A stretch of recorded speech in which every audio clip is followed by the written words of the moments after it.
ఏడాది తొలి సూర్యగ్రహణం ఏప్రిల్ 8న ఏర్పడబోతోంది. చైత్ర నవరాత్రుల ప్రారంభానికి ముందు ఏర్పడే ఈ సూర్యగ్రహణానికి జ్యోతిష్యంలో ప్రత్యేక ప్రాముఖ్యత ఉందని పండితులంటున్నారు.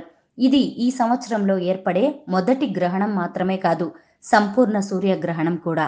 శాస్త్రాన్ని అనుసరించి సూర్యగ్రహణ శుభాశుభ ఫలితాలు ప్రపంచ పరిస్థితులను ప్రభావితం చేస్తాయి. ఈ సంవత్సరం 8, 9 తేదీల మధ్యకాలంలో రాత్రిపూట ఇది ఏర్పడుతుంది.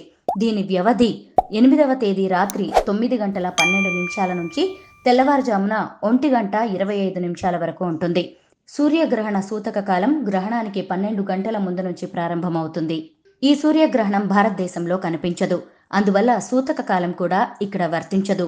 అలస్కా, మధ్య అమెరికా, దక్షిణ అమెరికా, ఐర్లాండ్తో సహా మరికొన్ని ఉత్తర ప్రాంతాలు, ఇంగ్లాండ్లోని కొన్ని వాయువ్య ప్రాంతాలు, కెనడా సహా మొత్తం అమెరికాలో సంపూర్ణ సూర్యగ్రహణం కనిపిస్తుంది. ఈ ఏడాది మెక్సికోలోని మెజాటియన్ నగరంలో సంపూర్ణ సూర్యగ్రహణం కనిపించబోతోంది. రాత్రి 9 గంటల 12 నిమిషాలకు సూర్యగ్రహణం ప్రారంభమవుతుంది. గ్రహణం 11:47కు సంపూర్ణమవుతుంది. అర్ధరాత్రి 1 గంట 25 నిమిషాలకు ముగింపు మొదలై 2 గంటల 22 నిమిషాలకు పూర్తయిపోతుంది. పూర్తి గ్రహణ వ్యవధి దాదాపుగా 5 గంటల 10 నిమిషాలు. ఏప్రిల్ 8న ఈ సూర్యగ్రహణ సమయంలో దాదాపుగా 7 నిమిషాల 50 సెకండ్ల పాటు సూర్యుడు పూర్తిగా కనిపించడు. అంటే ఈ సమయంలో సూర్యుడు పూర్తిగా అంతర్ధానమవుతాడు. అమెరికాలో చాలా ప్రాంతాల్లో ఈ సమయంలో చీకటి పడుతుంది.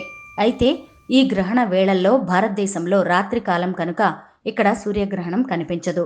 కనుక గ్రహణ సూతకాలు, ఇతర నియమాలు కూడా మనకు వర్తించవని శాస్త్రం చెబుతోందని పండితులు నిర్ధారిస్తున్నారు. కనుక ఈ గ్రహణ ప్రభావం కూడా మన ప్రాంతాల మీద నామమాత్రమేనంటున్నారు.